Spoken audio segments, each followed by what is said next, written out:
Hello everyone, this video is dedicated to Philip Young that asks, can you do one on silver partial hood blends? Well, this is gray, but when the silver comes, I will make it. So this is for you, Philip. Thank you for the question.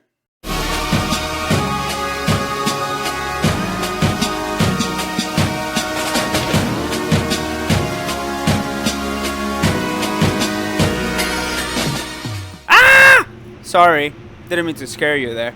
So today we're going to be blending this hood.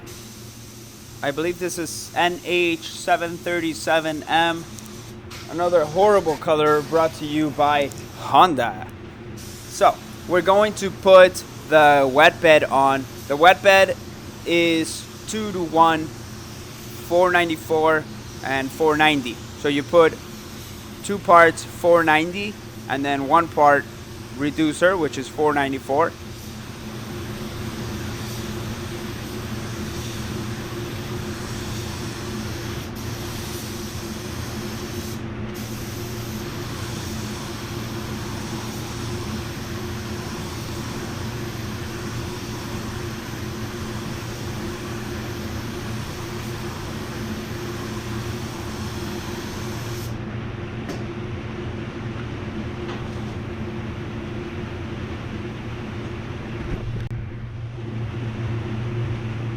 And you want to put this on medium light, not wet. You don't want to put it on too wet. But as you can see, it's not like 100% covered. But I am putting enough on there that is going to create a nice layer for the base to settle down on. This, you want to make sure it dries before you start putting on the base. Before you start putting on the base. I can't even talk today. Before you start applying the base. So my first coat, I'm going to try to get some base on there, so you can tell I'm trying to blend it out.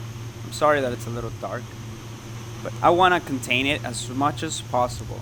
Always when I'm doing blends, I'm trying to contain them. I'm trying to keep them in, trying to keep them away from where I don't want any base.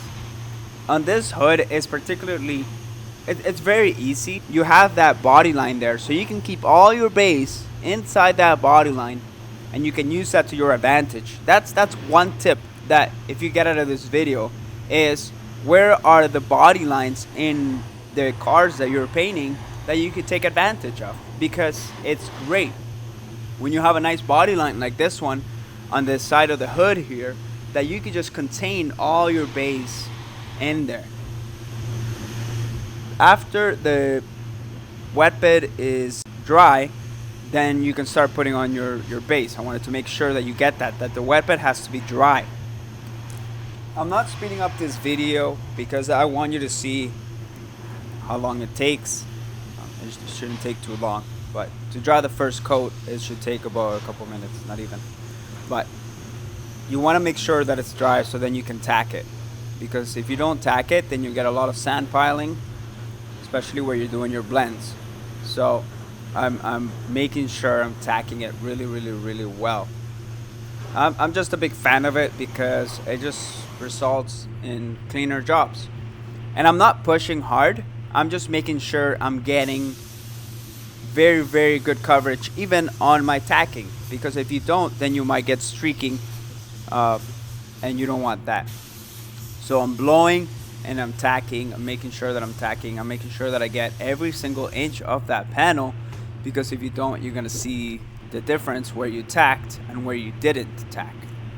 But this right here will save you so many headaches because you won't get sand piling this way.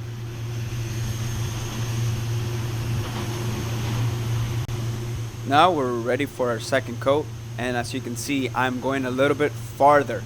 But what I've noticed that helps a lot when you're doing the blends, you want to get coverage on there, because you need it to be exactly the same as the part that you're doing off the car, which is the fender in the back there that you can't really see. So we're replacing the fender and we're replacing a hood on this car. So that was my second coat, and you can tell that I didn't go over that body line because I don't want to, right? I want to keep it in there. I want to keep it inside there. And you'll see how I blend it out Once again, we're drying. If you don't have one of these blowers, get one of these blowers. I wish I had them so I can give them away to you guys. But hopefully one day I will be able to. So I'm making sure that I'm drying it really well. This will save you so much time. For this, for difficult colors, I've been trying out this new Tecna base coat gun, and it's really good. I know like a lot of people have different opinions, but this is what's working for me. This Tecna base coat gun with a 1.3, I believe, it's such a nice gun. One of the reasons why I like it is because you can spray at a very low air pressure. And if you want to see a little bit more in depth on the Tecna gun, I have a video. You can click on it right there and it will take you to that video.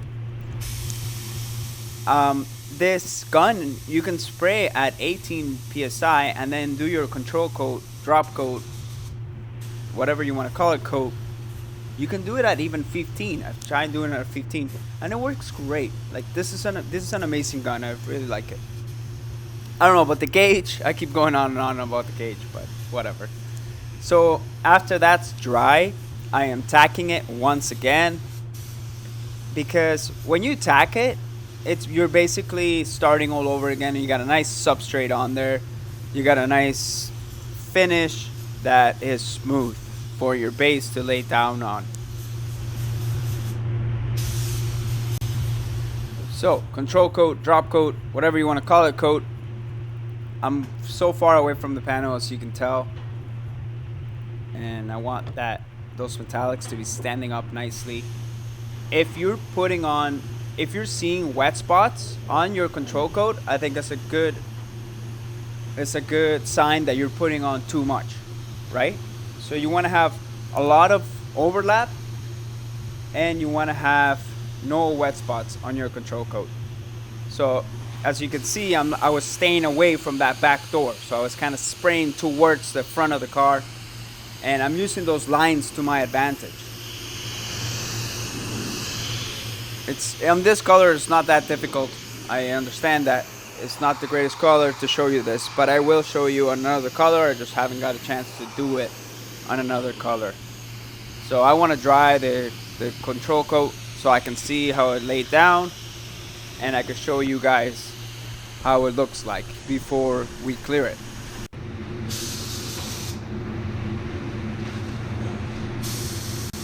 So now clear time. I'm using an Iwata WS400 HD 1.3. That is my favorite gun for clear so far. We'll see if that changes, if I find something. So I'm working my way from the left side of the car to the right side of the car, and I'm working my way through the hood. I think I do about 31 passes through this hood or something like that.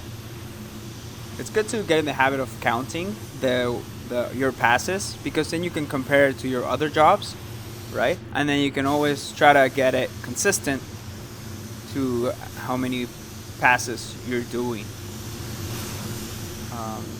So I'm putting a medium wet coat. This is PPG EC530 clear.